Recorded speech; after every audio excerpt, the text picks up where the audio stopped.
Hello, আসসালামু আলাইকুম বাবু। ওয়ালাইকুম আসসালাম। আপু কেমন আছেন? ভালো কি করে থাকবো?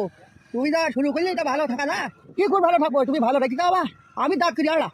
হ্যাঁ, তোমার ছোট দাদা সৌ দাঁত কিনে আইবো, তোমার দাদা সৌ দাঁত কিনে আইবো। ঈদের সময় আমি যদি একটা যাবা, তা তুই আসলি না, শুধু মুসলিম আইলু। আমার খুব কষ্ট পাইছি, বিরাট কষ্ট পাই আমি মরে। আব্বা আসলে কি এবার তো অফিসে ছুটি কম দিল। ছুটি তোমাকে কোনো শোয়া হবে না, বেশি না তোরা দূর তোরা আইলে 12:30। আর এই যে আমি তোমার জন্য সমিতি টাকা আছে গরু গেলাম, তোমার কালো গরু বানাতো, আমি কালো গরু খেলে 1.5 লাখ টাকা দেয় সমিতিটা আছি, তুমি আসলি না। আমার এই গরুর কথা খাবে না। আব্বা ওই গরুটা খুব সুন্দর ছিল আব্বা। গরু আরে বড় হুজুর থেকে তুমি আইলি না কেন জানি? খোলা তোমার ভাই যে বলি তাই বলি, তুই আমার বাটা করে খেয়ে যাও, তা বলে না।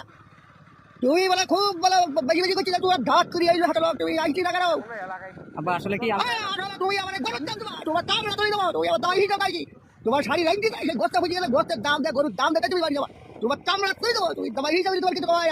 আব্বা আজকে তুমি আব্বা করে আরেকবার সাড়ে পারি করে দিবা, ওর আব্বা করে গরুর দাম দেবা, তাই তুই হাতে যাবা। আব্বা ওই তুই তো করো, তোমার করে আব্বা রে, তুই তো লাগে না খাবে নাও, আমার মাইয়ার হাতে যাবে না মতলব, তুমি এই গরুর দাম দেবা, তাই টাকা যাবা। রাখো, রাখো, আব্বা রাখো, তাই দিলাম। আব্বা শোনেন আমার কথা।